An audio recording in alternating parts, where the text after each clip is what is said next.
Hello guys, good morning, welcome back on फॉर्मा educational hub. देखिए, हम लोग बीएससी सेकेंड ईयर के लिए एग्जाम पॉइंट ऑफ व्यू से क्या कर रहे हैं, रिवीजन सीरीज कर रहे हैं। और रिवीजन सीरीज में हम लोग मैथमेटिकल फिजिक्स का जो यूनिट नंबर 4 है, बाउंड्री कंडीशन वाला जो चैप्टर है, उस यूनिट नंबर 4 के लेक्चर कर रहे हैं अभी। इससे पहले यूनिट नंबर 4 में मैंने 2 लेक्चर अपलोड कर दिए हैं और ये 3rd लेक्चर अपलोड किया है, ये मतलब 3rd लेक्चर है। इससे पहले जो 2 लेक्चर है वो कहाँ पर है, यूट्यूब के प्लेटफॉर्म पे है। मैं एक बार बता देता हूँ, जिसने वो नहीं देखे पहले जाके वो देखो, अदरवाइज ये समझ नहीं आएगा डायरेक्ट।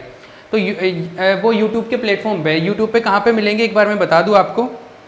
यूट्यूब पे अगर आप जाके एक सेकेंड, अगर आप जाके फॉर्मा एजुकेशनल हब सर्च करते हो यूट्यूब के ऊपर, व्हाट फॉर्मा एजुकेशनल हब, एक सेकेंड, अगर फॉर्मा एजुकेशनल हब अगर आप सर्च करते हो तो फॉर्मा एजुकेशनल हब पर आपको ये चैनल दिखेगा। और इस चैनल के ऊपर अगर आप प्लेलिस्ट के अंदर जाते हो, प्लेलिस्ट में BSc first year, second year, third year, IIT JM CSR net के बहुत सारे वीडियोज है, फ्री डेमो वीडियोज है एक तरीके से ये। और तो इसके अंदर जो है बीएससी सेकंड ईयर का जो रिवीजन सीरीज है, ये जो प्लेलिस्ट है इसको ओपन करना, इसके अंदर ये काफ़ी सारे हैं। जैसे बीएससी सेकंड ईयर का जो इन्फॉर्मेशन दिया था मैंने पहले, वो वीडियो, फिर थर्मोडायनेमिक्स पे, फिर मैथमेटिकल फिजिक्स पे, तो इसी के अंदर मिलते रहेंगे। आगे भी जो वीडियो आएंगे तो यहाँ पे जाके देख सकते हैं। इसके अलावा किसी को डिटेल में वीडियो देखने हैं तो हमारे मोबाइल ऐप के ऊपर मैंने अभी एग्जाम पॉइंट ऑफ व्यू से आप लोगों के लिए फ्री में जो पूरा कंटेंट है, जो मैंने साल भर बच्चों को पढ़ाया है, वो फ्री में अवेलेबल कर रखा है अगले 20 दिनों के लिए। तो वहाँ पे जाके देख सकते हैं। मोबाइल ऐप का जो ऐप डिस्क्रिप्शन में लिंक गिवन है, ठीक है, तो वहाँ पे जाके वो भी देख सकते हैं। पूरे वीडियो अगर किसी को देखना है या कुछ पार्ट देखना है तो वहाँ से देख सकता है, जो मैं नहीं करवा रहा डायरेक्टली यहाँ पे। तो अभी हम लोग 3rd मैथमेटिकल फिजिक्स का 3rd वीडियो करने वाले हैं, ठीक है।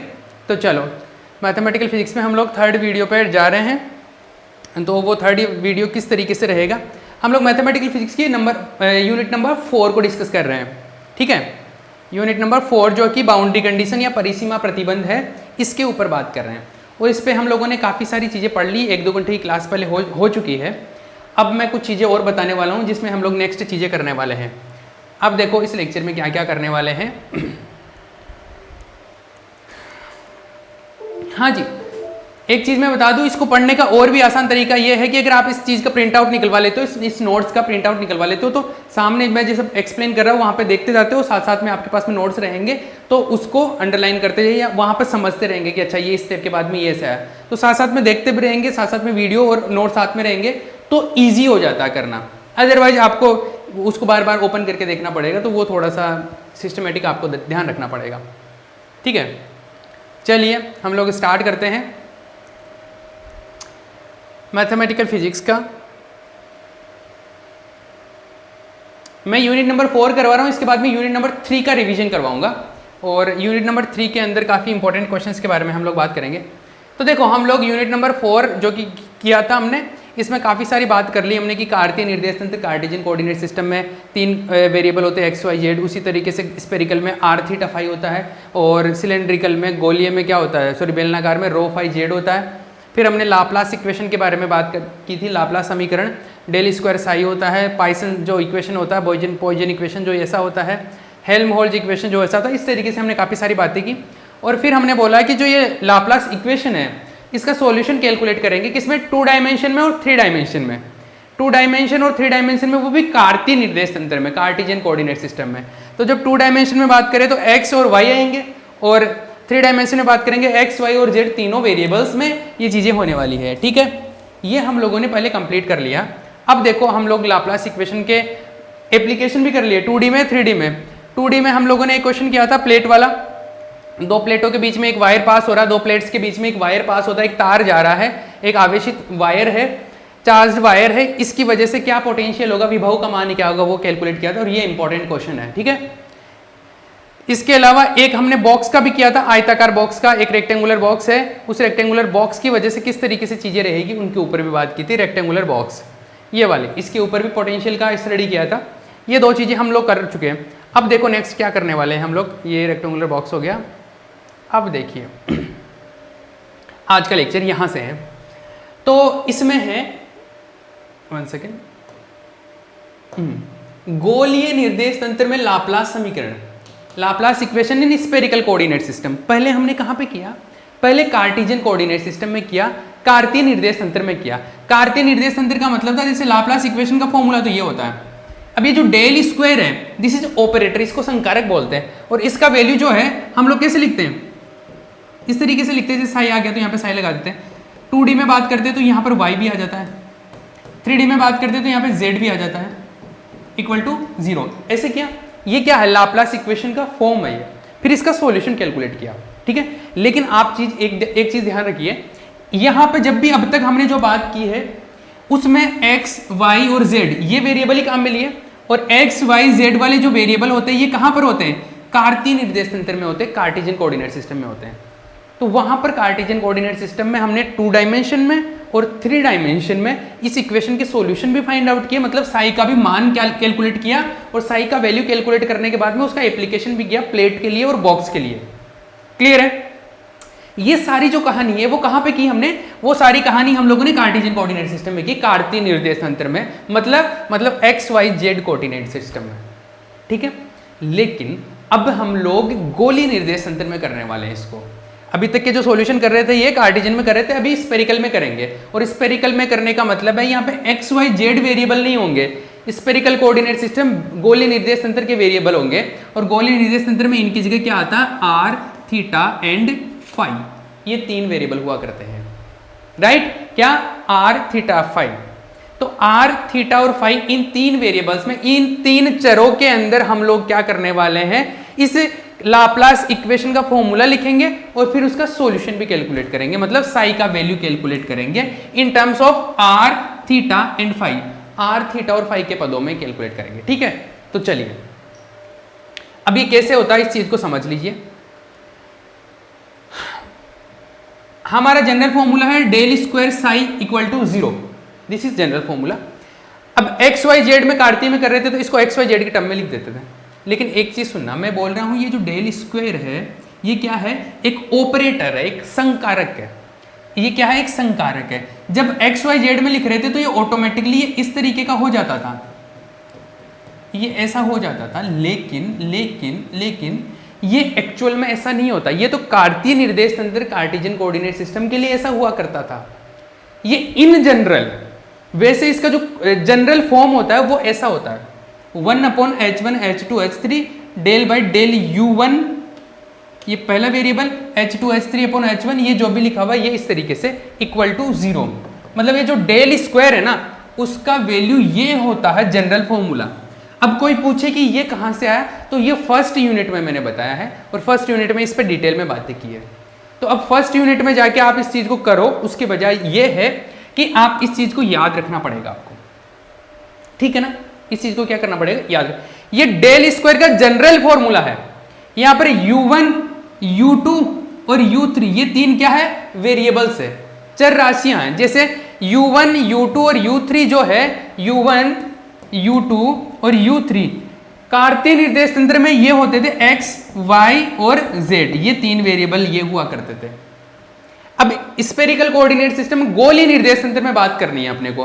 तो गोलीय निर्देश तंत्र में पहली बात तो मैंने ये फॉर्मूला लगाया जो कि जनरल सबके लिए होता है। अब गोलीय के लिए बात करनी, गोलीय के लिए, स्फेरिकल के लिए जो u1, u2 और u3 होते हैं ना, ये क्या है, r, थीटा और फाई, r, थीटा और फाई, ये वेरिएबल ही होंगे। मतलब x, y और z जो लिखते थे ना, x, y, z की जगह क्या आ गया अपने पास में, r, थीटा, फाई आ गया, ठीक है। दूसरी चीज, ये h1, h2, h3 इनको बोलते हैं स्केल गुणक, स्केल फैक्टर। और स्केल फैक्टर के वैल्यूज जो होते हैं ना, इसके लिए स्फेरिकल के लिए, क्योंकि स्फेरिकल में बात करें ना, गोली में बात करें, इसके लिए होता है 1 r और r sin थीटा, ये 3 वैल्यूज होते हैं।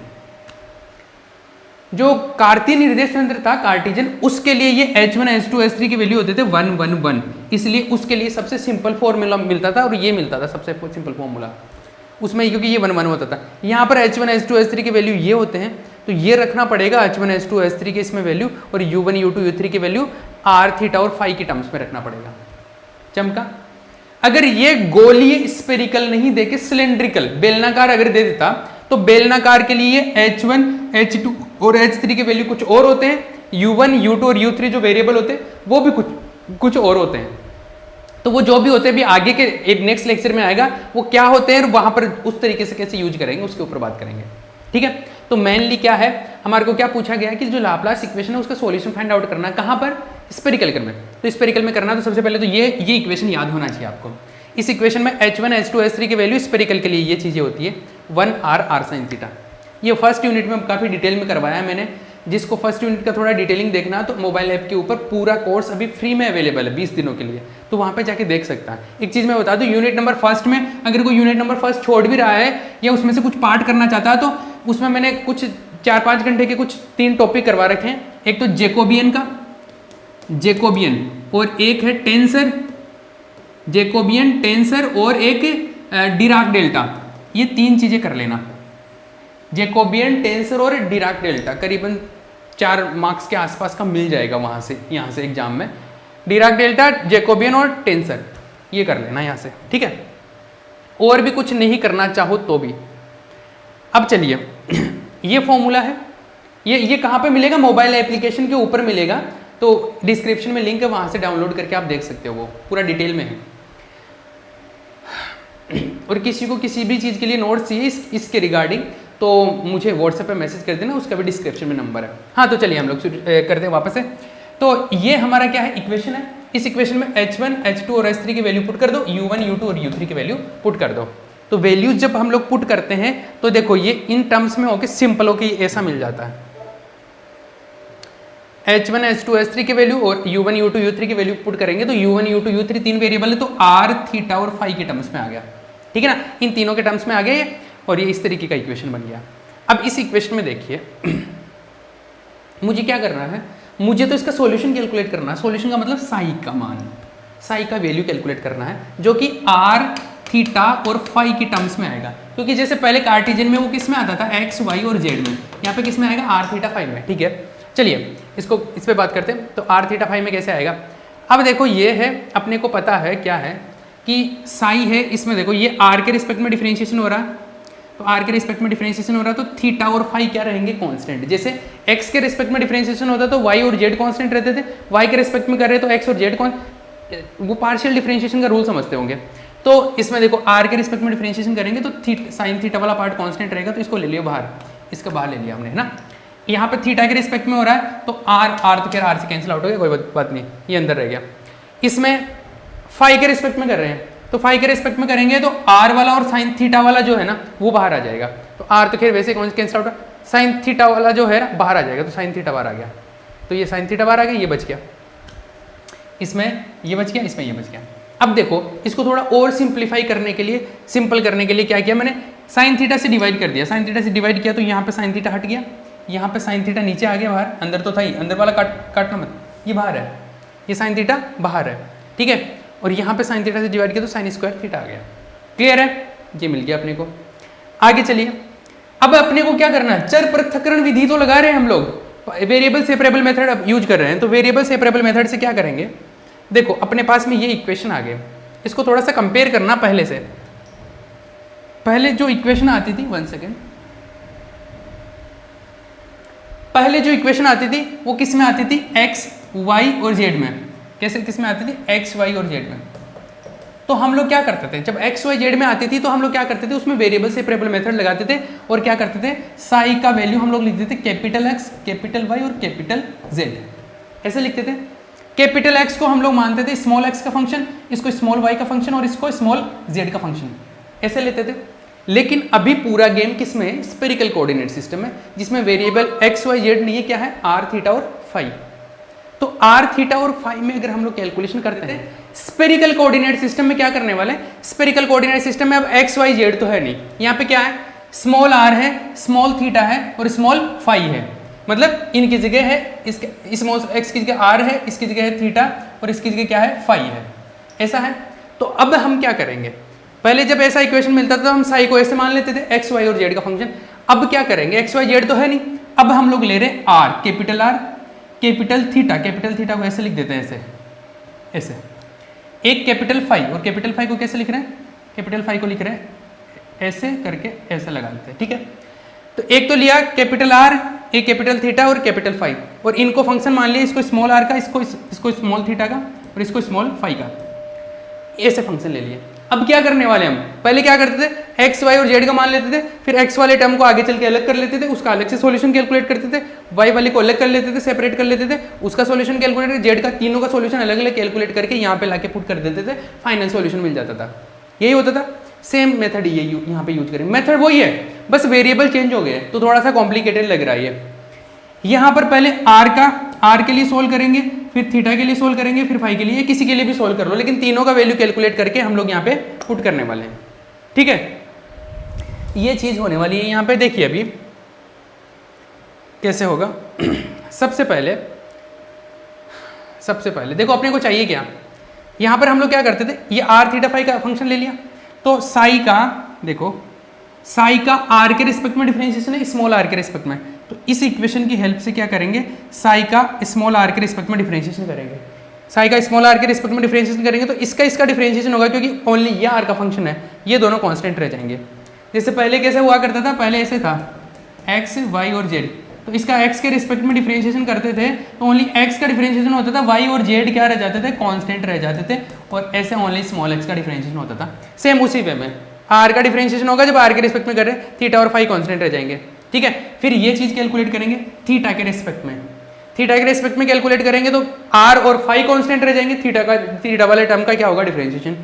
फिर ये टर्म यहाँ पे डबल डिफरेंशिएशन करना पड़ेगा फाई के रिस्पेक्ट में, तो इसका फिर डबल डिफरेंशिएशन करो साई का फाई के रिस्पेक्ट में 2 बार, और जो भी तीनों से जो वैल्यू आए ना, इसका और इसका, वो लाके यहाँ पे चिपका दो, फिर इक्वेशन का कुछ फॉर्मेट चेंज होगा, फिर हम लोग उसको आगे डील करेंगे। ठीक है, तो चलिए देखो क्या होता है।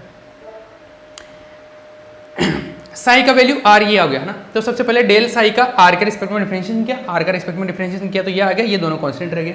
इसका वैल्यू अभी यहाँ पे रख सकते हैं हम लोग, बाद में रखेंगे लेकिन अभी नहीं।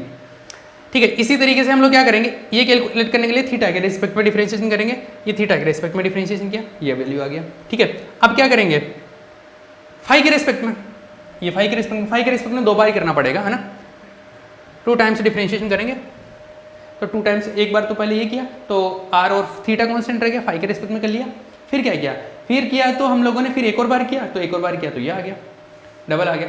अब देखो इन तीनों का वैल्यू हम लोग ले जाके रख देंगे, इसका तीनों का वैल्यू आ गया, इन तीनों का, तो ये टर्म, ये वाला, ये टर्म और ये टर्म, ये तीनों टर्म अपने पास मिल गए, इनका वैल्यू उठा के यहाँ पे रख दो। पहले भी ऐसे ही करते थे, अब कंपेयर करते हुए पढ़ोगे ना कि अभी तक क्या पढ़ा इस यूनिट के अंदर, वैसे ही किया, तो ये प्रैक्टिस से आएगा। आप ऐसे सोचो कि यार समझ में तो आ रहा है, लेकिन मैं एग्जाम में कैसे लिखूंगा, याद कैसे रहेगा, तो आपको इसको प्रैक्टिस करनी पड़ेगी, लिख के प्रैक्टिस करोगे ना तभी हो पाएगा, नहीं मैथमेटिकल फिजिक्स पकड़ नहीं आएगा आपके। ठीक है ना, चलिए तीनों का वैल्यू पुट किया, तीनों के मान जब ऊपर रखे तो अपने पास में फाइनल इक्वेशन ये मिलता है। अब इस इक्वेशन को हम लोग सिंप्लीफाई करेंगे, तो जैसे पहले जब वैल्यू पुट करते थे ना वहाँ पे वैल्यू पुट करते थे, फिर पुट करने के बाद में हम लोग एक्स वाई और जेड से डिवाइड करते थे, इन तीनों से, कैपिटल वालों से डिवाइड करते थे इसको। अब यहाँ पर एक्स वाई जेड तो है नहीं, यहाँ पे क्या है, आर थीटा कैपिटल वाला और कैपिटल वाला फाई, इन तीनों के मल्टीप्लीकेशन से डिवाइड करेंगे, तो इन तीनों के मल्टीप्लीकेशन है ये आर थीटा और फाई, इससे डिवाइड करेंगे तो कहीं पे जो चीज़ें आ रही है ना वो कैंसिल आउट हो जाएगी। तो देखो इसके अंदर क्या होगा, इसमें ये आर, स्मॉल आर के रिस्पेक्ट में डिफरेंशिएशन हो रहा है, स्मॉल आर के रिस्पेक्ट में डिफरेंशिएशन हो रहा है, ये थीटा और फाई है, तो ये तो कांस्टेंट है आर के हिसाब से, आर के अकॉर्डिंग ये तो कांस्टेंट है, आर पे डिपेंड नहीं करता, तो ये आ जाएंगे बाहर। ठीक है, ये बाहर आएंगे, जब मैं डिवाइड करूंगा तो थीटा और फाई तो कैंसिल आउट हो जाएंगे यहाँ से, और केवल आर बचेगा। तो देखो बाहर क्या बचा, केवल कैपिटल आर बचा, क्योंकि थीटा फाई तो बाहर आके इससे कैंसिल आउट हो जाएंगे जब डिवाइड करूंगा तो। ठीक है, तो डेल बाई डेल आर बच गया, अंदर आर स्क्वायर बचा, और ये तो बाहर आके कैंसिल आउट हो गया, ये अंदर ये बचा। ठीक है, यहाँ पे देखो, यहाँ पे थीटा के रिस्पेक्ट में डिफरेंशिएशन हो रहा है, अब थीटा के रिस्पेक्ट में डिफरेंशिएशन हो रहा है तो आर को ले लो बाहर, तो आर क्या आ जाएगा, आर आ जाएगा अपने पास, बाहर आ जाएगा, तो आर आ गया बाहर। अब जब मैं डिवाइड कर रहा हूँ आर थीटा और फाई से, तो आर से कैंसिल, सॉरी आर भी है और फाई भी है, ये दोनों कांस्टेंट रहेंगे। थीटा वाला टर्म का डिफरेंशिएशन होगा तो थीटा वाले को तो अंदर ही रहने दो, आर और फाई को ले लो बाहर, आर और फाई को बाहर लेंगे, और जब ये डिवाइड करूंगा तो आर और फाई कैंसिल आउट हो जाएंगे, केवल थीटा वाला टर्म बचेगा, तो इसमें से केवल थीटा वाला टर्म बचेगा बाहर, जिसको मैंने बाहर लिख दिया, साइन थीटा ऑलरेडी बाहर था, डेल बाई डेल थीटा है, और ये साइन थीटा अंदर का अंदर रह गया, ये दोनों बाहर लेके कैंसिल आउट हो गया, ये बचा, तो ये लिख दिया यहाँ पे। आगे देखो, इसमें आर और थीटा है ऑलरेडी, यही है। तो जब डिवाइड करूंगा तो आर थीटा कैंसिल आउट होगा, क्या बचेगा नीचे 5 बचेगा, तो नीचे 1/sin² थीटा और एक 5 बच गया, और ये ऐसा टर्म, ये 3 टर्म आ गया, ये का ये मिल गया। अब अपने पास में पहले जैसे कैपिटल X, कैपिटल Y और कैपिटल Z में इक्वेशन आ जाया करता था, वैसे यहाँ पर आ गया कैपिटल R, कैपिटल थीटा, ये कैपिटल थीटा ऐसे है, और ये कैपिटल फाई, इसमें इक्वेशन आ गया। अब हम लोगों का काम क्या होता था, जब कैपिटल X, कैपिटल Y में Z में आ जाता था, तो हम कैपिटल X वाले टर्म्स को अलग कर लेते थे, सेपरेट कर लेते थे, कैपिटल Y वाले को पृथक कर लेते थे, तीनों को अलग अलग कर लेते थे। इसी को तो बोलते थे वेरिएबल सेपरेबल मेथड, चर पृथक्करण विधि। अलग अलग करके उनका अलग अलग सॉल्यूशन कैलकुलेट करते थे और फाइनल ले जाके रख देते थे, तो तीनों का वैल्यू मिल जाता था। इस तरीके से हम लोग सॉल्यूशन फाइंड आउट करते थे। सेम मेथड यहाँ पे यूज करेंगे। तो इसमें जो R वाला टर्म बना, ये वाला R, इसको किसी टर्म के इक्वल रख दिया, n+1। अब किसी के दिमाग में ऐसा ही क्यों रखा, मैं तो α² रख दूं, मैं तो β², कुछ भी रख सकते हो, लेकिन हम लोग इस तरीके से रखने की कोशिश करते हैं कि वो आगे चल के उसका सॉल्यूशन कुछ पर्टिकुलर फॉर्मेट में जाके मिले अपने को, ठीक है ना। तो कुछ पर्टिकुलर सिचुएशन में जाके उसको लेके जाना है, इसलिए हम लोग कुछ ऐसे मान रहे हैं। और ये चीजें याद कैसे होगी आपको, ये चीजें लिख के करोगे ना तभी याद होगी, ठीक है। दूसरी चीज, वो पहले वाले से रिलेट करते हुए पढ़ोगे ना, तब जाके चीजें कंफर्म होगी, अदरवाइज समझ में तो आता रहेगा लेकिन याद कुछ नहीं रहेगा आपको, ठीक है ना। तो इस चीज पे ज्यादा फोकस करना कि प्रैक्टिस करना लिखने की। ये टर्म है, इसको n+1 के इक्वल रख दिया। अब n+1 के इक्वल रख दिया, इसको किसी और टर्म के इक्वल रख लेंगे, इसको किसी और टर्म के इक्वल रख लेंगे, तीनों का अलग अलग सॉल्यूशन कैलकुलेट करना अपना टारगेट है। फिर सॉल्यूशन कैलकुलेट करके मैं फाइनल जगह पे रख दूंगा, ठीक है। चलो, तो सबसे पहले ये R वाला सॉल्यूशन इसका, तो इसका देखो, इसको n+1 के इक्वल रख दिया, ये जो कैपिटल R था ये इधर आ गया, ये मिल गया। और इसका, अब इसका डिफरेंशिएशन करो, देखो इसमें स्मॉल r² भी है और डेल स्मॉल r भी, इसका r के रिस्पेक्ट में डिफरेंशिएशन करेंगे। तो एक बार तो r² को बाहर ले लिए, इसका डिफरेंशिएशन हो गया, तो इसका 2 बार डिफरेंशिएशन हो गया। एक बार इसको अलग रख लो, r² का डिफरेंशिएशन करेंगे तो r² का डिफरेंशिएशन होगा तो 2r होगा, ये 2r है, ये ऐसा कैसा बच गया, इसका 2r हो गया, बाकी का इधर जो चल रहा था वो हो गया। इसको इधर लेके आए तो ये इक्वेशन बन गया। इस इक्वेशन को अभी आगे चल के सोल्व करके कैपिटल R का वैल्यू कैलकुलेट करेंगे, यहाँ से कैपिटल R का वैल्यू कैलकुलेट करेंगे, इसी तरीके से कैपिटल थीटा का, फिर कैपिटल फाई का, तीनों का वैल्यू कैलकुलेट करेंगे। तो यहाँ से कैपिटल R का वैल्यू अभी आगे चल के कैलकुलेट करेंगे, मैंने बाद में किया, पहले नहीं किया, अभी भी कर सकते हो। तो इसका वैल्यू कैसे कैलकुलेट करेंगे अभी आगे पता चलेगा। इससे पहले मैं थीटा वाले टर्म का कर लेता हूँ, थीटा वाला नहीं फाई वाले का सोल्व किया इसमें। तो इस टर्म को देखो मैं फाई के इक्वल कैसे कंसिडर कर रहा हूँ, ये किसको मैंने माना, ये जो टर्म है ना इसमें फाई वाला, ये वाला, इसको मैंने किसी कांस्टेंट के इक्वल ले लिया। जैसे पहले इसको किसी कांस्टेंट के इक्वल लिया और r का वैल्यू कैलकुलेट करेंगे यहाँ से, जो कि अभी तक किया नहीं, आगे करेंगे। इसी तरीके से यहाँ से फाई वाले टर्म को लिख लिया, इसको आगे चल के कैलकुलेट करेंगे। तो इसको देखो कैसे करें, इसको किसी कांस्टेंट के इक्वल करते हैं, फाई वाले को कांस्टेंट ले लिया -m²। फिर से मैं बोलूंगा कि -m² क्यों लिखा, +m² क्यों नहीं लिखा, या कुछ भी क्यों, मतलब प्लस या माइनस पर्टिकुलर क्यों चीजें लिख रहे हैं, ये इसलिए लेके चल रहे हैं क्योंकि आगे चल के हम लोगों को कुछ फॉर्मेट बनाने हैं इक्वेशन के, जैसे लेजेंड्रे का, बेसल का, कुछ अलग अलग टाइप के।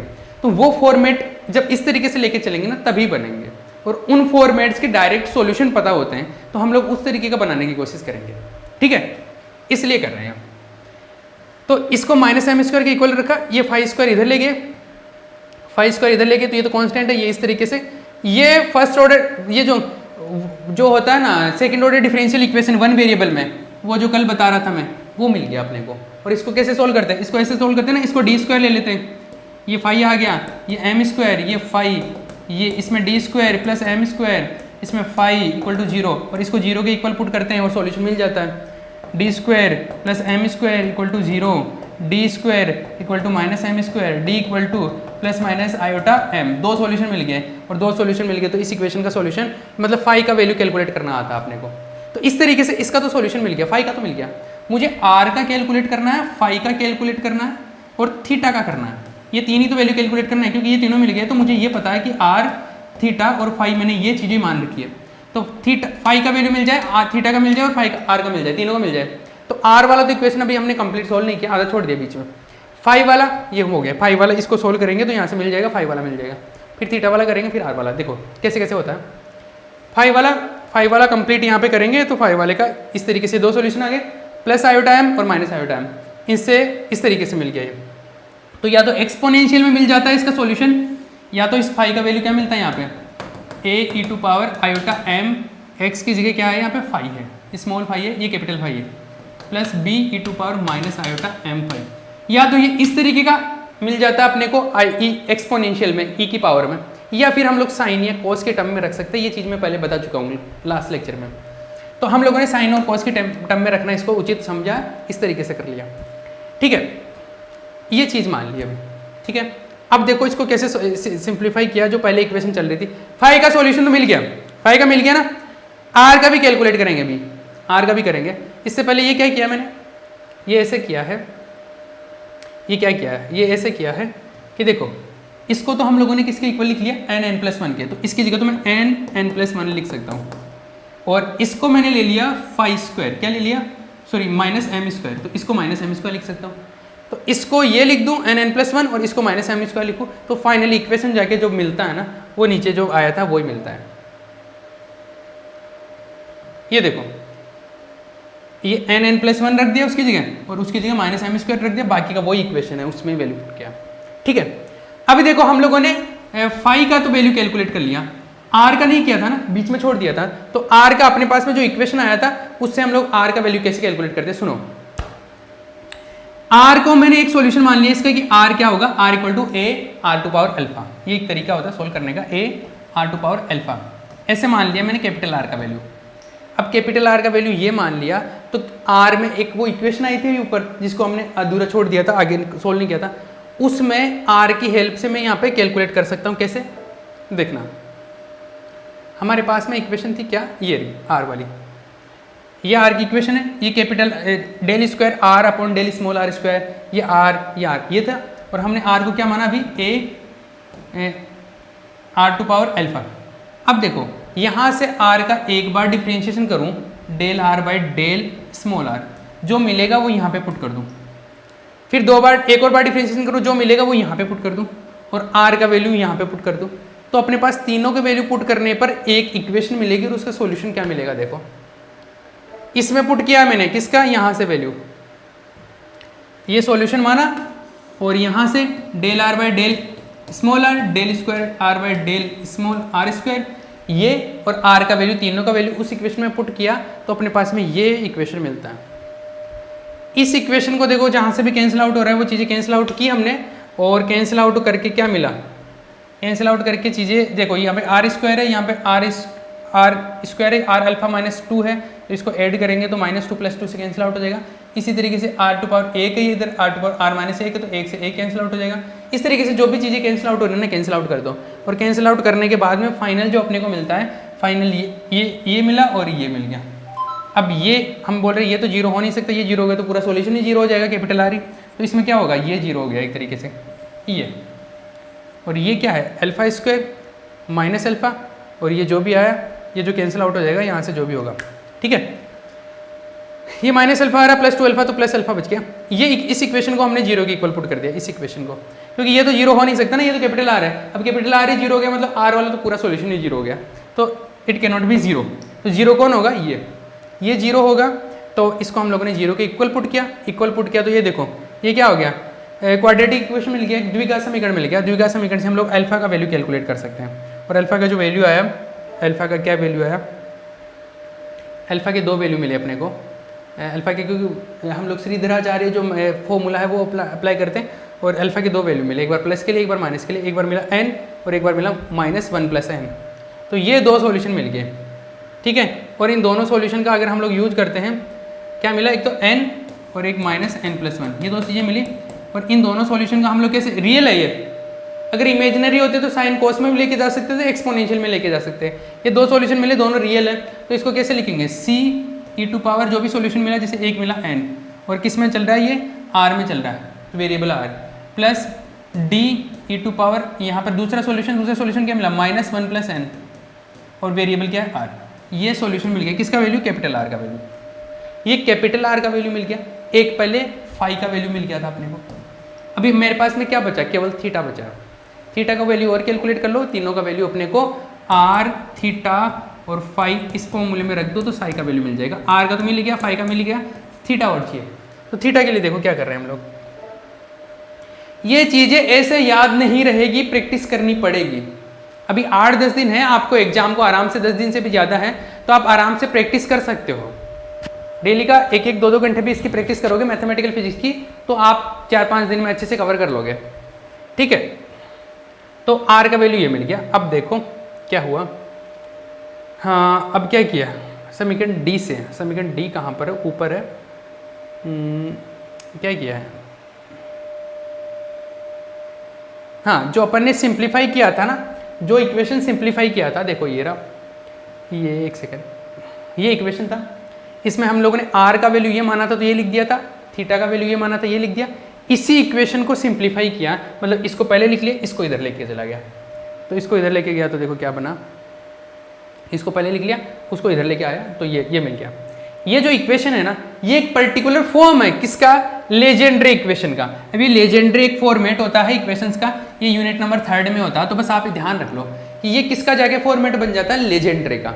ये लेजेंड्रे का फॉर्मेट बन गया और लेजेंड्रे इक्वेशन बन गया है, तो लेजेंड्रे इक्वेशन का सॉल्यूशन होता है, इसका हल होता है, इसका हल ये होता है। जैसे ये इक्वेशन किस में चल रहा है, थीटा में चल रहा है, कैपिटल थीटा में चल रहा है ना, तो यहाँ पर जिस इक्वेशन जिस फॉर्मेट में चल रहा है उसका जो सॉल्यूशन मिलता है, जैसे थीटा में चल रहा है तो थीटा का जो वैल्यू मिलेगा यहाँ से लेजेंड्रे का, तो लेजेंड्रे के अकॉर्डिंग सोल्व करेंगे तो जो थीटा का वैल्यू मिलेगा वो मिलेगा ई, मतलब कोई कांस्टेंट, ये हो गया पी, यहाँ पर एन और ये पावर में एम और ये कॉस थीटा, ऐसा मिला। ठीक है, ये एक्चुअल में क्या, ये जो पी एन एम है ये एक पर्टिकुलर जैसे टर्म आते हैं, पहला term, second term, third term, इस तरीके से, तो उस चीज को शो करता है ये लेजेंड्रे के अंदर। अभी इस पे इतना ज्यादा फोकस करने की जरूरत नहीं है, बस आप ये ध्यान रखना कि ये इस तरीके से आता है। अब आप पूछे कि ये याद रखना पड़ेगा, कि बिल्कुल याद रखना पड़ेगा, ध्यान रखना पड़ेगा, इतनी लॉजिकल चीजें, नहीं तो आप इसको वापस से सोल्व करके पूरा लेजेंड्रे इक्वेशन सोल्व करके ये थोड़ा ना कैलकुलेट करने वाले हो, इस पे तो अलग सवाल बनता है यूनिट नंबर 3 में। तो आपको इसका ये पता, ये आते ही आपको पता करना है कि ये से लेजेंड्रे है, को लेजेंड्रे बोलते हैं इसको, तो को लेजेंड्रे इक्वेशन का फॉर्मेट है और इसका सॉल्यूशन जो है वो इस तरीके से होता है। ठीक है, इसका सॉल्यूशन मिल गया, तो थीटा मिल गया आपको, अरे थीटा मिल गया, फाई पहले मिल गया, आर पहले मिल गया, तो साई मिल जाएगा ना, आर थीटा फाई रख दो, आर थीटा फाई, आर का वैल्यू ये अभी भी कैलकुलेट किया, थीटा का वैल्यू जो पहले कैलकुलेट, ये अभी कैलकुलेट किया वो, और फाई का वैल्यू ये रहा, ये मिल गया, ये आ गया आंसर, ये आ गया। ये साइन और कोस वाला है, इसको हम लोग एक्सपोनेंशियल में इस तरीके से भी लिखते हैं, क्या लिखा है इसमें, A E to power plus minus iota M phi, इसको इसी फॉर्मेट में से भी लिखते हैं, ध्यान रख लेना बस। ये हुआ, मैं फिर से रिपीट कर रहा हूँ, क्या है, थोड़ा सा लेंदी है और आप जब प्रैक्टिस करोगे ना तो थोड़ा सा और भी आपको मुश्किल लगेगा, लेकिन 1-2 बार प्रैक्टिस करोगे चीजें आ जाएगी। देखो क्या किया हमने, इसका बैकग्राउंड समझना, क्योंकि अपने को क्या करना, लाप्लास इक्वेशन का सॉल्यूशन फाइंड आउट करना, कहाँ पर, गोलीय निर्देश तंत्र में। 2018 में आया हुआ ये यूनिवर्सिटी ऑफ राजस्थान में, स्पेरिकल कोऑर्डिनेट सिस्टम में कैलकुलेट करना है, तो अपने को पता है कि जो है इस लाप्लास इक्वेशन ये होता है। अब अपने को कार्टेशियन कोऑर्डिनेट सिस्टम पता हो तो एक्स वाई जेड में डायरेक्ट हम लोग कर लेते हैं, लेकिन कार्टेशियन में नहीं करना है, किस में करना है, ये करना है स्पेरिकल में, और स्पेरिकल में आर थीटा वाले टर्म में करना है। तो आर थीटा वाले टर्म के लिए आप एक काम कर लो, ये फॉर्मूला याद रख लो, ये फॉर्मूला सबके लिए एप्लीकेबल होता है। आप भले किसी भी निर्देश तंत्र में, किसी भी कोऑर्डिनेट सिस्टम में कैलकुलेट करो, ये फॉर्मूला हमेशा अप्लाई होगा।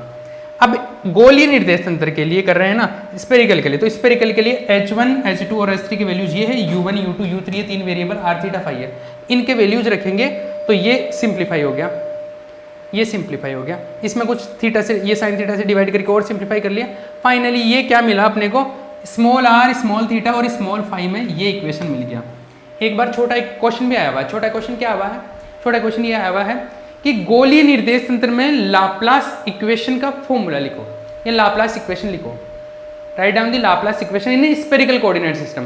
तो ये लाप्लास इक्वेशन है, ये तो भी इक्वेशन आया है, जो इक्वेशन हम लोग ऐसे लिखते थे ना कार्टेशियन कोऑर्डिनेट में, इतना सिंपल जो आ जाता था कार्टेशियन कोऑर्डिनेट सिस्टम में, इतना सिंपल तरीके से जिसको लिखा जाता था एक स्टेप में, वो गोलीय निर्देश तंत्र में इतना बड़ा फॉर्मेट है। तो कार्टेशियन कोऑर्डिनेट सिस्टम में फिर इसको सोल्व करने के लिए हम लोग क्या करते थे, साई को x capital Y capital Z के टर्म में रखते थे, उसी तरीके से अब साई को क्या रखेंगे, यहाँ पे कैपिटल आर कैपिटल थीटा और कैपिटल फाई के टर्म में है, और यहाँ से इस टर्म का और इस टर्म का तीनों का वैल्यू पुट करेंगे और ये कुछ आगे जाके सिंप्लीफाई होगा इस तरीके से। और जो भी वैल्यूज आए इन तीनों वैल्यूज को ऊपर वापस से रखेंगे और वापस से रखेंगे तो ये किस में आ जाता है, कैपिटल आर में, कैपिटल थीटा में और कैपिटल फाई में, इन तीनों में अपने को ये इक्वेशन मिल जाता है। ये इक्वेशन मिल गया तो अब हम लोग क्या करेंगे, इसको डिवाइड करके थोड़ा सिंप्लीफाई करते हैं और कैपिटल आर का, कैपिटल थीटा का और कैपिटल फाई का, मतलब फाई हो गए, कैपिटल थीटा का, इन तीनों को वैल्यू पुट करेंगे और रख देंगे ऊपर तो सॉल्यूशन मिल जाएगा। इस तरीके से ये गोली निर्देश तंत्र में स्फेरिकल कोऑर्डिनेट सिस्टम में क्या हो गया, अपने पास में इसका सॉल्यूशन मिल गया। ये स्फेरिकल कोऑर्डिनेट सिस्टम में लाप्लास इक्वेशन का सॉल्यूशन मिल गया। अब हम लोग नेक्स्ट में हेल्महोल्ट्ज इक्वेशन के ऊपर बात करेंगे। किसमें, हेल्महोल्ट्ज इक्वेशन के ऊपर बात करेंगे। और ये हेल्महोल्ट्ज जो इक्वेशन है वो बेलनाकार निर्देश तंत्र में है, मतलब सिलेंड्रिकल में, सिलेंड्रिकल कोऑर्डिनेट सिस्टम के अंदर है हेल्महोल्ट्ज इक्वेशन। तो हेल्महोल्ट्ज इक्वेशन को पहले तो सिलेंड्रिकल कोऑर्डिनेट सिस्टम में लिखना है और फिर उसका सॉल्यूशन कैलकुलेट करना है, ठीक है। तो देखो हेल्महोल्ट्ज इक्वेशन होता है ऐसा, डेल स्क्वायर साई प्लस के स्क्वायर साई, ये प्लस वाला ले रहे हैं हम लोग, प्लस के स्क्वायर साई इक्वल टू 0। मैंने बोला था कि यहाँ पे प्लस भी आ जाता है माइनस भी आ जाता है, हम लोग प्लस वाला लेके चल रहे हैं। ये हेल्महोल्ट्ज इक्वेशन है। तो पहले तो इसको सिलेंड्रिकल कोऑर्डिनेट सिस्टम में रखना है अपने को, कैलकुलेट, फिर उसका सॉल्यूशन मतलब साई का वैल्यू कैलकुलेट करेंगे, राइट। चलिए कैसे करते हैं, देखिए मैंने बताया था कि ये यहाँ पर देखो क्या है, ये ऐसा है डेल स्क्वायर साई प्लस के स्क्वायर साई इक्वल टू 0। ये के स्क्वायर तो कांस्टेंट है, ये डेल स्क्वायर साई है। ये जैसे लाप्लास इक्वेशन में क्या आता था, लाप्लास इक्वेशन में ऐसा आता था ना, del square psi equal to 0, इतना ही होता था लाप्लास इक्वेशन तो। लेकिन उसके अंदर जो डेल स्क्वायर आता था, डेल स्क्वायर साई जो आता था, वो वाला टर्म तो वैसे कैलकुलेट कर सकते थे जैसे पहले करते थे हम लोग। तो हम लोगों ने पहले एक बार तो कार्टेशियन के लिए कर रखा, फिर स्फेरिकल के लिए किया पहले। अभी ये वाला टर्म तो मैं उसी तरीके से कैलकुलेट कर सकता हूँ जैसे पहले कर रहे थे। तो ये अब के बार किसके लिए करना है, स्फेरिकल के लिए नहीं करना है, ये इस बार सिलेंड्रिकल के लिए, बेलनाकार के लिए करना है। तो देखो डेल स्क्वायर साई का वैल्यू जो होता है ये इस तरीके से होता है, जैसे H1 H2 H3 के लिए मैंने बताया था, लाप्लास का स्फेरिकल में बताया था, ये वाला इस तरीके से होता है। अब हम लोग बात कर रहे हैं बेलनाकार की, सिलेंड्रिकल के लिए। तो सिलेंड्रिकल के लिए देखो जो वेरिएबल होते हैं इसमें U1, U2 और U3, ये जो तीन वेरिएबल होते हैं, ये U1, U2 और U3, ये क्या होते हैं, ये होते हैं रो, फाई और जेड। रो, फाई और जेड, ये तीन वेरिएबल होते हैं, रो, फाई और जेड। जैसे एक्स, वाई, जेड होते हैं स्फेरिकल में, आर, थीटा, फाई होते हैं, उसी तरीके से सिलेंड्रिकल में क्या होते हैं, रो, फाई और जेड। ये रो जो होता है रेडियस ही होता है, त्रिज्या होता है, लेकिन इसको रो से लिख रहे हैं, ठीक है। ये हो गया, क्लियर है। और इसमें जो H1, H2 और H3 के जो वैल्यू होते हैं वो होते हैं 1, रो और 1। जैसे स्फेरिकल में ये अलग होते थे, इस तरीके से। अब देखो आगे बात करते हैं। तो U1, U2, U3 के और H1, H2, H3 के वैल्यू यहाँ पे पुट कर दो, यहाँ पे वैल्यू पुट करेंगे तो ये सिंप्लीफाई होकर रो, फाई और जेड में मिल जाएगा। तो रो, फाई, जेड में क्या मिलेगा अभी, डेल स्क्वायर साई मिलेगा। तो डेल स्क्वायर साई इसमें मिल गया, तो इसका वैल्यू, डेल स्क्वायर साई का वैल्यू यहाँ पे पुट कर देना, प्लस के स्क्वायर साई कर देना, आपको हेल्महोल्ट्ज इक्वेशन मिल जाएगी सिलेंड्रिकल कोऑर्डिनेट सिस्टम में, बेलनाकार निर्देश तंत्र, ठीक है। चलिए तो बेलनाकार निर्देश तंत्र में ये मिल गई मुझे, इनके वैल्यू पुट करने पे, इनके वैल्यू पुट करने पे ये मिल गया। खाली कुछ नहीं किया, वैल्यू पुट किया है, यहाँ पर सबका वैल्यू पुट किया, तो वैल्यू पुट करने पे मुझे ये मिल जाता है 1 रो, दिस वन, ये मिला, जो भी मिला। इसमें देखो ये फाई में चल रहा है, ये जेड में चल रहा है और ये रो में चल रहा है, ठीक है। तो ये डेल स्क्वायर साई का वैल्यू मिल गया और लाप्लास जो हेल्महोल्ट्ज इक्वेशन है वो क्या होती है, प्लस के स्क्वायर साई इक्वल टू 0। तो ये तो अपने को यहाँ से मिल गया, इसमें के स्क्वायर साई अगर ऐड कर दूँ तो अपने को हेल्महोल्ट्ज इक्वेशन मिल गया। ये हेल्महोल्ट्ज इक्वेशन है। हेल्महोल्ट्ज इक्वेशन किसमें मिला अपने को, सिलेंड्रिकल कोऑर्डिनेट सिस्टम में, बेलनाकार निर्देश तंत्र में। अब अपने को क्या करना, इसका सॉल्यूशन फाइंड आउट करना, इसका आंसर, ठीक है। साई का वैल्यू कैलकुलेट करना है, तो साई का वैल्यू कैलकुलेट करते हैं अपन। तो उसके लिए क्या जुगाड़ लगाते हैं, देखो अपने को पता है कि जैसे पहले साई होता था एक्स, वाई और जेड में ऐसे, तो हम लोग क्या करते थे वहाँ पे, हम लोग साई का वैल्यू मान लेते थे capital X, capital Y, capital Z, या फिर आगे चल के वो आर, थीटा और फाई में आया था, तो हम लोगों ने साई का वैल्यू क्या लिख लिया था, साई को लिख लिया था हमने क्या, आर, कैपिटल थीटा और कैपिटल फाई, और फिर इन तीनों के वैल्यू पुट कैलकुलेट करके यहाँ पे पुट कर देते थे, साई का वैल्यू मिल जाता था। अब देखो यहाँ पर किस में चल रहा है, ये रो फाई और जेड में चल रहा है ये वैल्यू, है ना, रो फाई और जेड में चल रहा है। तो मैं यहाँ पर भी यही ट्रिक अपना रहा हूँ। यहाँ पे क्या कर रहा हूँ, चर पृथक्करण विधि लगा रहे हैं वेरिएबल से वेरिएबल, तो ये सब में सेम तरीके से अप्लाई होती है। तो साई का यहाँ पे वैल्यू माना मैंने, साई को एक तो आर मान लिया, एक फाई मान लिया और एक जेड मान लिया। ये कैपिटल जेड है, एक स्मॉल जेड, ये स्मॉल जेड का फंक्शन है, ये फाई है ना, तो ये स्मॉल फाई का फंक्शन है और ये रो का फंक्शन है। ऐसे तीन तरीके, तीन वेरिएबल मान लिए हमने, capital R, capital phi, capital Z. अब इसका क्या करेंगे, इसका करेंगे क्या, ये मान लिया इक्वेशन नंबर ये आ गया, इसका करेंगे क्या, ये देखो ये टर्म है ना, del psi by del rho, del psi by del phi, del psi by del Z, इन तीनों के वैल्यू मतलब रो फाई और जेड का उनके रिस्पेक्ट में डिफरेंशिएशन करके यहाँ पे वैल्यू पुट कर दो। तो साई का रो के रिस्पेक्ट में डिफरेंशिएशन करो और वहां पे पुट कर दो, फाई के रिस्पेक्ट में करो वहां पे पुट कर दो, जेड के रिस्पेक्ट में करो वहां पे पुट कर दो, तीनों का तीनों वैल्यू वहां पे ले जाके पुट कर दो। ठीक है, del psi by del rho का वैल्यू ये आ गया, del psi by del phi का वैल्यू आ गया, del psi by del Z का आ गया, तीनों का वैल्यू आ गया, तीनों को ले जाके वहां पे पुट कर दो। लास्ट वाला जैसे डेरिवेशन किया ना, बेसिक डेरिवेशन का पैटर्न एक ही टाइप का, ये ध्यान रखना। आप पूरे डेरिवेशन को एक साथ देखोगे ना कि अच्छा इसमें भी ऐसा हो रहा है, इसमें भी ऐसा हो रहा है, इसमें भी ऐसा हो रहा है, तो आपको वो लॉजिकली कनेक्ट होने लग जाएगी चीजें। ठीक है ना, तो उसको इस तरीके से देखना आप। तो इन तीनों का वैल्यू आ गया, ऊपर ले जाके रखा, ऊपर ले जाके रखा, तो अपने पास में ये वैल्यू आ गया, ये इक्वेशन मिल गया।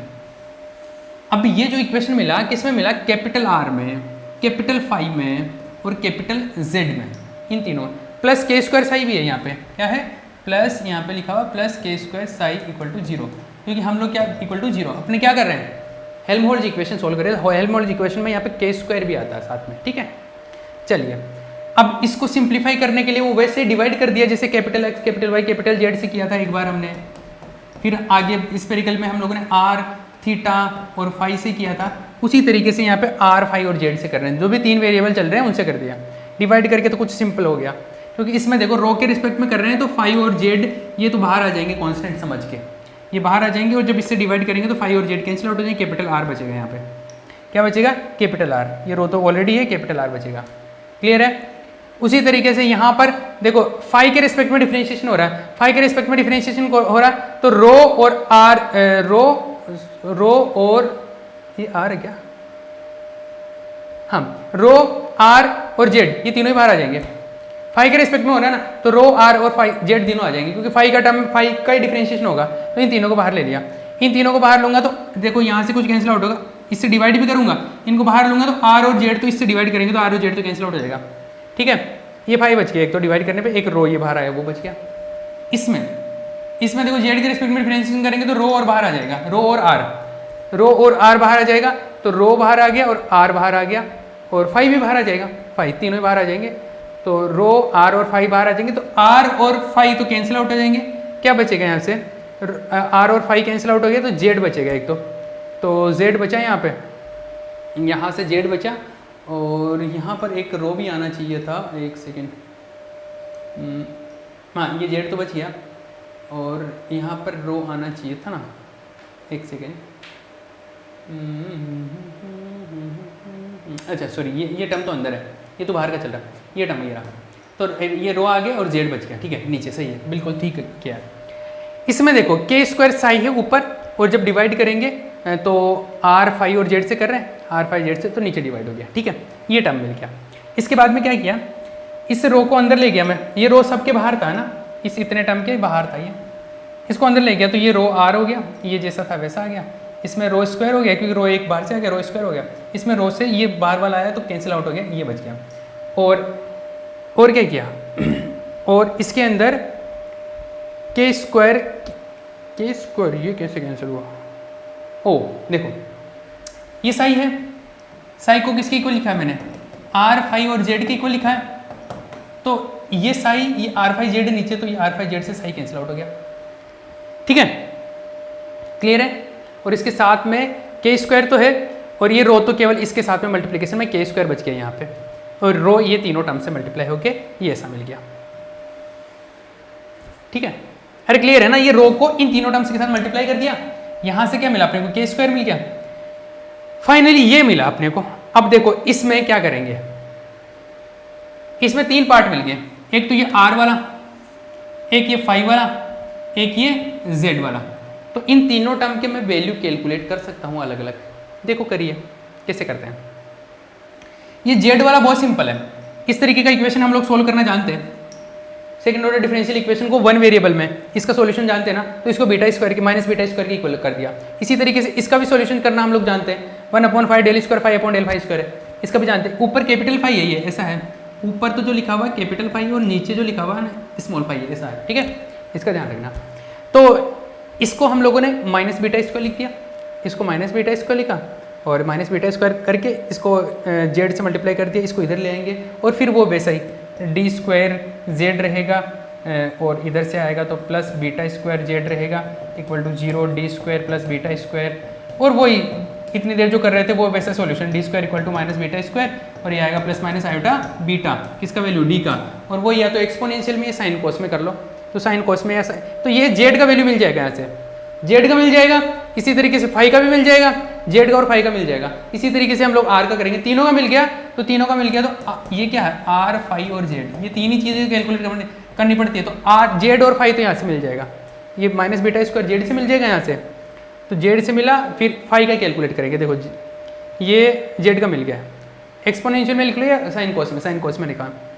इसी तरीके से फाई वाले को मान लिया, फाई वाले में देखो 1/5 ये इतना ही माना है, पूरा नहीं लिया, 1/5 वाला, तो फाई के जो टर्म्स है उनको ऐसे लिखा और माइनस एन स्क्वायर के इक्वल पुट कर दिया, तो माइनस एन स्क्वायर के इक्वल पुट किया ये, तो इसको फाई को इधर मल्टीप्लाई कर दिया, ये मिल गया, वो सेम उसी तरीके से सोल्व किया और हर बार जैसे करते और फाई का वैल्यू मिल गया, फाई का मिल गया, एक इसका मिला जेड का वैल्यू मिल गया, बस आर का वैल्यू और कैलकुलेट करना, फिर साई मिल जाएगा, तीनों का वैल्यू पुट कर देंगे, तो आर का वैल्यू बाकी है।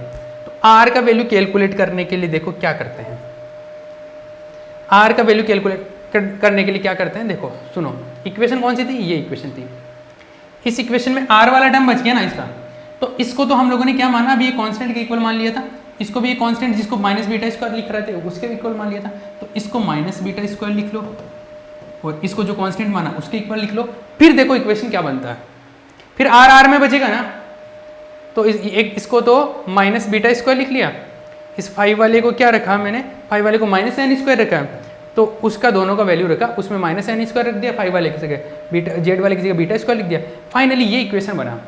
अब देखो ये जो इक्वेशन है ना, ये कोई सिंपल इक्वेशन नहीं है, अगर सिंपल इक्वेशन बनता तो उनकी तरह सोल्व कर लेते हैं, लेकिन ये सिंपल इक्वेशन नहीं है, ये जिसे आपको तो पता नहीं होगा कि बट ये है एक बेसल इक्वेशन आता है, बेजल इक्वेशन, बेसल इक्वेशन का फॉर्म बन रहा होता है ये, तो बेसल इक्वेशन का फॉर्मेट बनाने की कोशिश कर रही है, ये एग्जैक्टली बेसल इक्वेशन का फॉर्मेट नहीं है, लेकिन बेसल इक्वेशन का फॉर्मेट इससे बन सकता है, तो वो मैं बनाने का जुगाड़ कर रहा हूँ कि कैसे मैं बना सकता हूँ। तो इससे मैं बेसल इक्वेशन बना सकता हूँ और बेसल इक्वेशन का डायरेक्ट अपने को फॉर्मूला जो इक्वेशन होता है उसका सॉल्यूशन डायरेक्ट पता होता है। जैसे पहले अपन ने कोलेजेंड्रे इक्वेशन लिखी थी और उसका हम लोगों ने इक्वेशन को कोलेजेंड्रे की फॉर्म में कन्वर्ट कर लिया और उसका सॉल्यूशन अपने को डायरेक्ट पता होता था, तो उसका सॉल्यूशन अपने को कैलकुलेट करने की जरूरत नहीं पड़ रही थी, इसलिए हम लोगों ने क्या कर लिया था, डायरेक्ट बेसल इक्वेशन का यूज कर, वहाँ पे लेजेंड्रे का यूज कर लिया था, यहाँ पे बेसल इक्वेशन का यूज करेंगे। तो यहाँ पे आर का वैल्यू कैलकुलेट करने के लिए क्या करेंगे, हम लोग इसको आर वाली इक्वेशन को बेसल इक्वेशन की फॉर्म में ले जाएंगे और फिर कैलकुलेट करने की जरूरत नहीं है, बेसल इक्वेशन का डायरेक्ट सॉल्यूशन पता है वो लिख देंगे। क्लियर है? इसको सॉल्यूशन को करने के लिए देखो हमने कुछ जुगाड़ बना रहे, वैसा बनाने के लिए इसको आर और रो स्क्वायर से मल्टीप्लाई कर दिया, मल्टीप्लाई किया तो ये कुछ जो भी था, जैसे रो नीचे था, रो से कैंसिल आउट हो गया, आर से आर कैंसिल आउट हो गया, तो ये बचा अपने को रो ऊपर बच गया, ये रो स्क्वायर कैंसिल आउट हो गया, आर आ गया, ये जो भी आया ये इस तरीके से आ गया। अब इसमें भी क्या किया मैंने, इसमें रो कॉमन, इसमें तो रो बाहर ले लिया और इसमें क्या किया, अच्छा इसका डिफरेंशिएशन हो रहा है क्या, हाँ इसका डिफरेंशिएशन कर लिया। देखो ये वाला जो है इसका डिफरेंशिएशन, एक बार तो रो को बाहर ले लिया, आर का कर लिया, फिर एक बार क्या किया, रो का किया, आर का बच गया, तो रो का तो हो गया 1, ये दो टर्म मिल गया। एक बार रो को बाहर ले लिया, आर का इस टर्म का डिफरेंशिएशन हो गया, तो दो बार हो गया ये, ठीक है। फिर क्या किया, फिर इसको ले रख लिया, इसका रो का डिफरेंशिएशन किया इसके रिस्पेक्ट में, तो एक बार आ गया डिफरेंशिएशन जो भी था ये, इसका तो 1 हो गया डिफरेंशिएशन, ये था, और बाहर क्या बचा, ये बाहर रो था, रो आ गया। इन दोनों में इसमें आर कॉमन है, बाकी का जो बचा वो लिख दिया ऐसे। ये चीज़ें देखो प्रैक्टिस करने से ही आएगी, अदरवाइज वैसे तो बहुत डिफिकल्ट लगेगी, ऐसे लगेगा कि अरे बहुत लंबा है, बहुत सारी चीज़ें हैं, मतलब मैं कैसे करूँ इस चीज़ को, ऐसे ही फील आता रहेगा। बट आप स्टेप बाय स्टेप चलते रहिए, डेली के 2-2 घंटे के भी लेक्चर इसके देख के प्रैक्टिस करेंगे ना, तो ये तो करीबन 3 दिन के अंदर कंप्लीट हो जाएगा। और अभी ये करना जरूरी है। आप पूरे सिलेबस को एक साथ देखोगे ना तो नहीं हो पाएगा। बहुत दूर अगर अंधेरा हो तो आप पूरे को एक साथ देखोगे तो समझ में नहीं आएगा कि कहाँ तक चले। तो अब जितना दिख रहा है ना, आपके हाथ में टॉर्च है और आप थोड़ी दूर तक देख सकते हो, जितनी दूर दिख रहा है ना वहाँ पे चलो, फिर आगे पहुँच जाओगे ना, आगे का और दिखेगा। तो जितने लेक्चर्स आप साथ साथ करते रहोगे आगे का ऑटोमेटिकली समझ में आता जाएगा, ठीक है ना। तो ये यहाँ तक हो गया। अब ये जो फॉर्मेट है ये ऑलमोस्ट बेसल इक्वेशन का फॉर्मेट बन गया, लेकिन अभी भी एग्जैक्टली बेसल इक्वेशन का फॉर्मेट नहीं बना। तो एग्जैक्टली बेसल इक्वेशन का फॉर्मेट बनाने के लिए देखो मैं क्या कर रहा हूँ, इसी को मैंने यहाँ पे इस रो को इधर मल्टीप्लाई कर दिया। मल्टीप्लाई करने के बाद में ये बन गया, 2 टर्म तो यहाँ से मिल गया, 1 टर्म ये मिल गया। इसको एग्जैक्ट फॉर्म बनाने के लिए देखो मैंने क्या किया, एग्जैक्ट फॉर्म बनाने के लिए क्या किया है, ये टर्म था ना ये वाला के square minus beta square rho square, इसको एक नए वेरिएबल के इक्वल कर दिया, रो डेस स्क्वायर कर दिया। तो इसको नया वेरिएबल बना लिया, क्योंकि वो जो मुझे बेसल इक्वेशन का फॉर्मेट चाहिए ना वो लेके आ रहा है। ये रो डेस दोनों तरफ रूट कर दिया, तो ये क्या हो गया, इसका रूट हो गया और इसका क्या हुआ, रो आ गया। इधर डिफरेंशिएशन करूँ इसका तो डी रो डेस, और इधर भी डिफरेंशिएशन करूँ तो ये तो कांस्टेंट है, इसको तो ऐसे कर दिया और इसका किया तो डी रो आ गया, ठीक है। अब मैं ये क्यों कर रहा हूँ, मैं ये इसलिए कर रहा हूँ कि इसके अंदर जहाँ पर भी रो है ना उसको रो डेस में हम लोग कन्वर्ट कर सकते हैं। तो देखो रो स्क्वायर यहाँ पर है, तो रो स्क्वायर का वैल्यू रो डेस में इसको इधर पुट करके ऐसे लिख सकते हैं। दूसरा यहाँ से रो का वैल्यू भी लिख सकते हैं, रो का वैल्यू यहाँ से रो का वैल्यू ये रो डेस में आ जाएगा, तो रो का वैल्यू भी लिख सकते हैं, रो डेस का वैल्यू भी रख सकते हैं। डी रो का वैल्यू यहाँ से लिख सकते हैं, ये जो भी आएगा डी रो का वैल्यू भी लिख सकते हैं। तो सबका वैल्यू हम लोग यहाँ पे पुट कर सकते हैं, करेक्ट है। तो सबका वैल्यू हम लोग यहाँ से लिख पाएंगे। ये डी रो स्क्वायर है तो डी रो का वैल्यू पता है, यहाँ से इसको इधर भेज देंगे तो डी रो क्या हो जाएगा, डी रो डेस बाई ये। तो इन सब का वैल्यू यहाँ पे हम पुट करते हैं तो ये इक्वेशन इस तरीके से रो डेस में मिल जाता है। और रो डेस में जो इक्वेशन मिलता है अपने को, ये बेसल इक्वेशन का फॉर्म है। और बेसल इक्वेशन का जो डायरेक्ट फॉर्मूला होता है, बेसल इक्वेशन किस में, कैपिटल आर में है ना ये, तो इसका डायरेक्ट फॉर्मूला जो इसका सॉल्यूशन जो डायरेक्ट होता है वो डायरेक्ट सॉल्यूशन कुछ इस तरीके से होता है।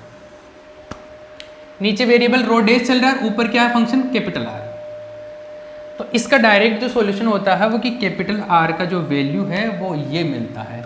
ये कोई कांस्टेंट है, ये एक फंक्शन है जे एन, ये रो डेस में इसका मिल गया वैल्यू, प्लस एक यहाँ पे दूसरा फंक्शन है, फिर एन है और यहाँ पे रो डेस में मिल गया, ठीक है।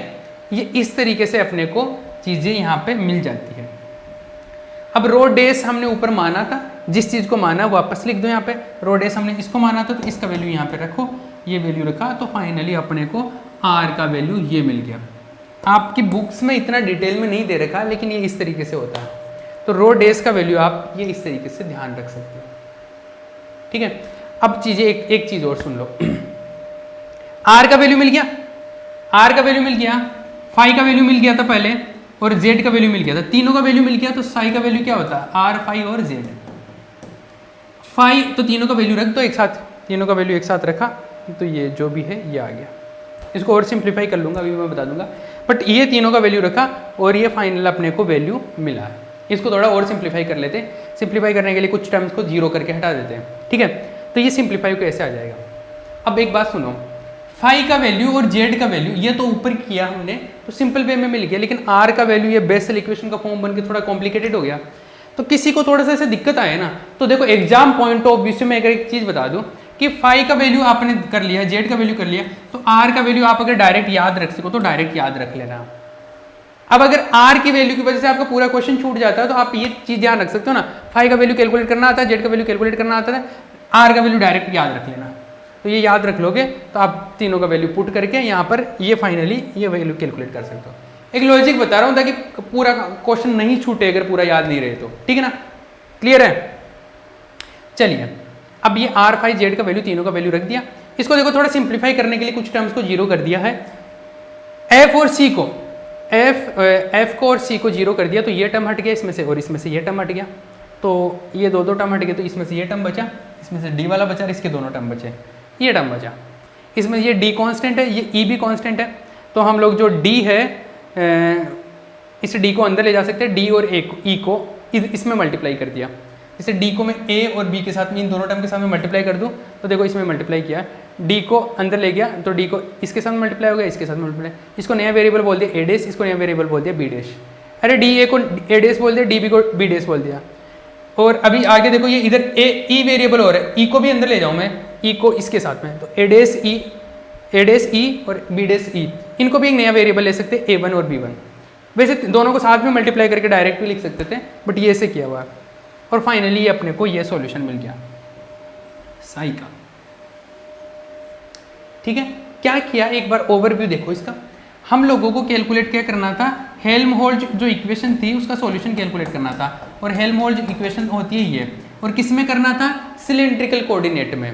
सिलेंड्रिकल कोऑर्डिनेट मतलब बेलनाकार निर्देशांतर में, और बेलनाकार निर्देशांतर में इसका वैल्यू जो है ना रो फाई और जेड के टर्म्स में हम लोगों ने कैलकुलेट किया पहले, और पहले इक्वेशन बनाई और उस इक्वेशन का फिर सॉल्यूशन कैलकुलेट किया, जो कि ये इस तरीके से आया है।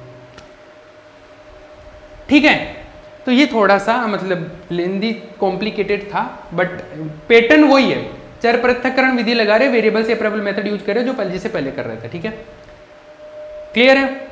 चलिए भैया इसको यहीं पे फिनिश कर देते हैं हम लोग, ये कंप्लीट हो गया। नेक्स्ट के अंदर हम लोग ये एक वृत्ताकार झिल्ली, इस सर्कुलर मेम्ब्रेन के बारे में बात करेंगे, सर्कुलर मेम्ब्रेन के बारे में बात करेंगे। वृत्ताकार झिल्ली में कंपन, वाइब्रेशन इन सर्कुलर मेम्ब्रेन, ये काफ़ी इंपॉर्टेंट है, ये काफ़ी इंपॉर्टेंट क्वेश्चन है इसके अंदर।